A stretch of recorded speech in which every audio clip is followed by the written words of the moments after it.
Hello everyone. Let's go on with a new topic today, that is stump management and care. So the main aim in management of the stump is to control edema. It's a very difficult problem and it may lead to delayed prosthetic fitting and may again lead to another amputation. Now the measures to control stump edema are as follows. Number 1, stimulation with limb in elevation with elastic bandage or resistive exercises to the stump and the rest of the joints. Now the stump bandaging can be done with the help of 3 techniques. Number 1, with the help of crib bandage or elastic bandage. Number 2, intermittent variable air pressure machine. And 3, shrinker socks. Let's check out this technique here. So this is an invaginated plastic bag where we place the stump.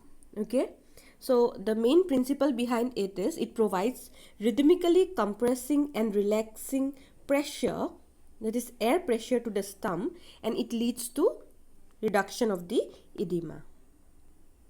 Next we are going to check out some principles of bandaging of the stump. So the principles for bandaging the stump are as follows. Number 1, pressure of the bandage. The pressure should be moderately firm, evenly distributed and decreasing proximally. And some extra pressure should be applied over the corners in the distal end, okay, so that we can achieve a conical shape. We do not want a circular or a rectangular sort of end in the stump. Okay, why we need to do this is, if the stump is conical, it helps us in easier prosthetic fitting, which is not so if the stump turns out to be circular. Okay, if it's circular, the prosthetic fitting becomes difficult. Next we need to check out the patterns of bandaging. So the patterns of bandaging has to be diagonal, oblique or spiral. It should never be circular. So if the bandaging is done circularly, it may again lead to tourniquet. The difference in the stump bandaging in above knee and below knee bandaging is as follows. In case of above knee, the bandaging should extend up to the groin to prevent follicular infection due to friction with socket of prosthesis. The positioning for the bandaging should be in side lying with the hip in extension and adduction. In case of below knee bandaging, the stump should be bandaged with the knee in slight flexion. This is a elastic stump compression socks. It's also known as Zuzo socks. So you can see here it's very much helpful in maintaining or reducing edema and maintaining the stump condition. And this also leads to a conical shape in the end, as you can see here. However, it's not that helpful if the patient is vascularly compromised. Next, what we have here is the bandaging. Okay, so we have already discussed that the bandaging should be diagonal, oblique or spiral turns. However, the bandaging size differs based on the part where we are going to do the bandaging. For example, in case of upper limb, the bandaging or the crib bandage size should be of 4 inch. In case of lower limb, it should be of 6 inch or 8 inch.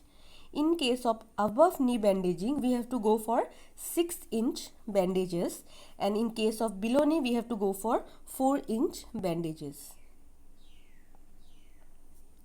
Next, we have to also maintain the stump hygiene. We can do that by regular washing of the stump with warm disinfectant soap water, thorough drying of the stump, and educating the patient regarding protection of the stump as well as positioning.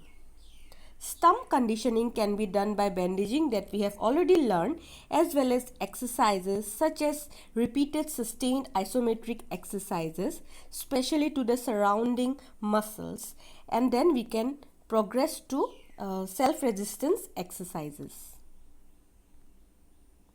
So you can see here, this is a wheelchair that is modified to provide positioning of the stump. Okay, you can see the extra area here. This is a modified wheelchair. This helps in providing proper positioning of the stump. And these are few of the exercises that we can do for stump conditioning.